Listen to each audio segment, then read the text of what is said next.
Salut tout le monde et bienvenue à notre Deep Dive.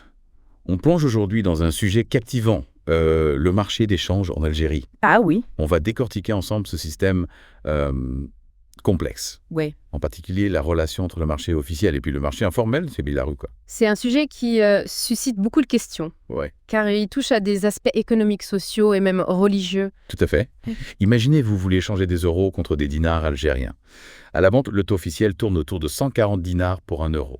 Mais dans la rue, on vous en propose 250, voire 253. C'est tentant, non? En effet, la différence est significative. Carrément. Mais avant de se précipiter vers le marché informel, il faut comprendre les implications, notamment en termes de conformité religieuse. Ah oui, le marché informel et l'islam, on peut développer dessus.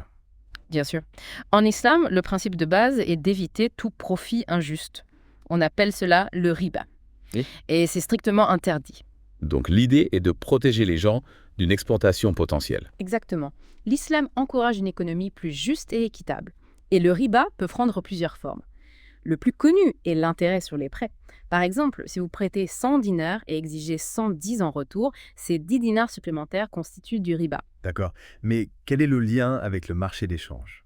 Comment ce principe s'applique-t-il lorsqu'on échange des devises? Pour que l'échange de devises soit licite en islam, il faut respecter deux principes fondamentaux.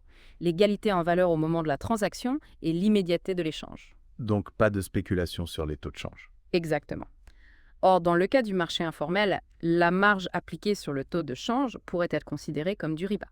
Le vendeur réalise un profit sans fournir de service réel ni prendre de risque particulier. C'est un point important. Donc même si le taux est avantageux, il y a un risque de non-conformité religieuse à prendre en compte. Tout à fait. Et il faut aussi tenir compte du manque de transparence du marché informel. L'Algérie publie des taux de change officiels, mais l'existence d'un marché parallèle aussi dynamique suggère que ces taux ne reflètent pas toujours la réalité économique. C'est vrai. On peut se demander si ce marché parallèle ne révèle pas un certain manque de confiance dans le système officiel. C'est une hypothèse intéressante. Si les gens se tournent vers le marché informel, c'est peut-être parce qu'ils y trouvent des avantages que le système officiel ne leur offre pas. Par exemple, des transactions plus rapides, moins de formalités administratives. Possible, mais il ne faut pas oublier les risques liés au marché informel. Difficulté de vérifier l'authenticité des billets, absence de recours en cas de litige. Et n'oublions pas les risques de sécurité. Se promener avec de grosses sommes d'argent liquide peut attirer les convoitises. Absolument. Donc le marché informel présente des avantages mais aussi des inconvénients importants.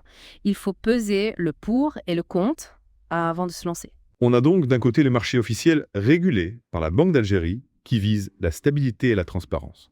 De l'autre côté, le marché informel, plus dynamique, mais aussi plus opaque et risqué. C'est une bonne synthèse. Et ce qui est fascinant, c'est que ces deux marchés coexistent et interagissent. On observe d'ailleurs que le gouvernement tente d'intervenir pour mieux contrôler les flux financiers. Oui, je pense à cette nouvelle mesure qui oblige à passer par les banques pour les achats immobiliers et de véhicules à partir de 2025. C'est une tentative de limiter les transactions en liquide non. Exactement. Le but est de favoriser la transparence et de lutter contre l'évasion fiscale.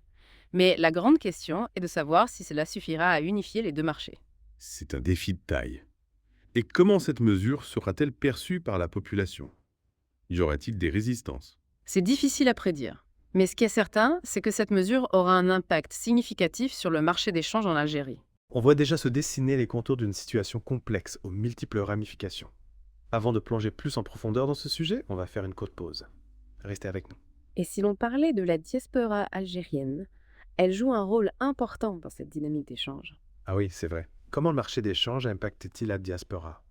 Beaucoup de membres de la diaspora préfèrent utiliser des canaux informels comme le marché de la rue pour envoyer de l'argent à leur famille en Algérie. C'est intéressant. Pourquoi ce choix? Est-ce une question de coût, de rapidité? Les deux en partie. Le marché informel offre souvent des transferts plus rapides et moins coûteux que les banques traditionnelles. Il y a aussi une dimension de confiance et de proximité. On peut imaginer que les liens familiaux et communautaires jouent un rôle important dans ce choix. Absolument. Il a une certaine familiarité avec ce système informel qui s'appuie sur des réseaux de confiance préexistants. C'est donc une sorte d'économie parallèle qui fonctionne en marge du système officiel. Et comment les autorités gèrent-elles cette situation? C'est un vrai défi pour elles. Interdire purement et simplement le marché informel semble difficilement applicable. Il faudrait peut-être envisager des solutions plus souples, plus incitatives. Par exemple, Certaines voies suggèrent de créer des passerelles entre les deux marchés, de rendre le marché officiel plus attractif pour les utilisateurs de l'informel. Concrètement, qu'est-ce que cela pourrait impliquer? Simplifier les procédures bancaires, réduire les frais de transfert, proposer des taux de change plus réalistes. Il s'agit de trouver un équilibre entre la nécessité de contrôle et la réalité du terrain. Et bien sûr, il ne faut pas oublier la dimension religieuse. Comment s'assurer que les solutions envisagées respectent les principes de la finance islamique? C'est un point crucial. L'idéal serait de trouver des mécanismes qui permettent de profiter des avantages du marché informel, sa flexibilité et sa rapidité, tout en garantissant la justice et l'équité pour tous, dans le respect de l'interdiction du riba. C'est un véritable casse-tête. Ce qui rend ce deep dive si passionnant, c'est qu'il nous amène à explorer un sujet aux multiples facettes économiques, sociales, culturelles, religieuses. Et ce débat concerne des millions d'Algériens au quotidien.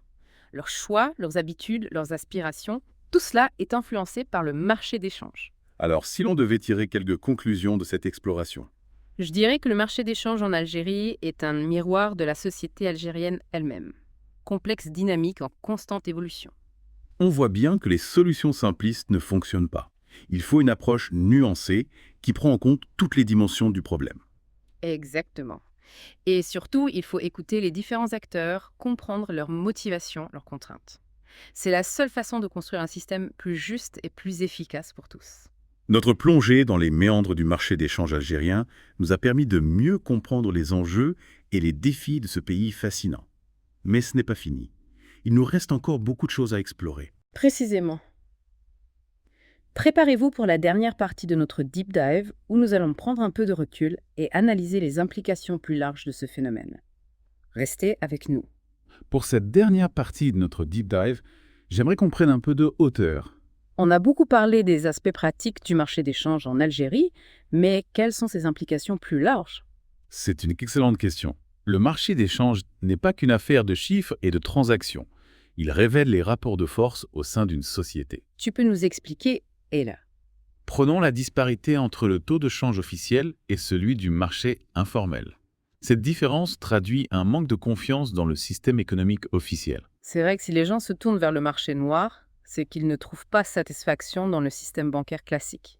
Oui. Ne serait-ce pas un signe de dysfonctionnement? Effectivement. La prospérité du marché informel montre qu'il répond à une demande que le marché officiel ne satisfait pas. Cela soulève des questions sur l'efficacité des politiques économiques mises en place. Pourrait-on voir le marché informel comme une soupape de sécurité, un moyen de contourner les rigidités du système lisse?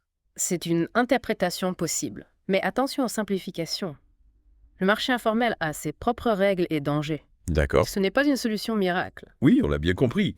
Mais ce débat sur le marché d'échange nous amène à réfléchir sur la notion même de valeur. Absolument.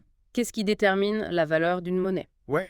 C'est une question complexe qui dépasse le cadre purement économique. Il y a des facteurs politiques, socio-psychologiques. La confiance dans un gouvernement peut influencer le cours d'une monnaie, par exemple. Tout à fait. Et c'est là que le marché informel devient fascinant. Oui. C'est un marché où la confiance se construit différemment en dehors des institutions traditionnelles. C'est un marché basé sur les relations personnelles, les réseaux de solidarité. On échange de l'argent avec des gens qu'on connaît, en qui on a confiance. Et cela nous ramène à la question de la religion. Dans un système où la confiance est essentielle, les principes éthiques, comme l'interdiction du riba, jouent un rôle crucial pour garantir l'équité et la justice. Tout à fait. Cela nous invite à réfléchir au fondement de notre système économique et à la possibilité de concilier la recherche du profit avec le respect de valeurs morales. Exactement. On arrive malheureusement à la fin de notre deep dive. On a exploré les multiples facettes du marché des changes en Algérie, ses implications économiques, sociales et religieuses. Oui, et nous avons vu que ce marché n'est pas un phénomène isolé. Il reflète des dynamiques profondes qui traversent la société algérienne.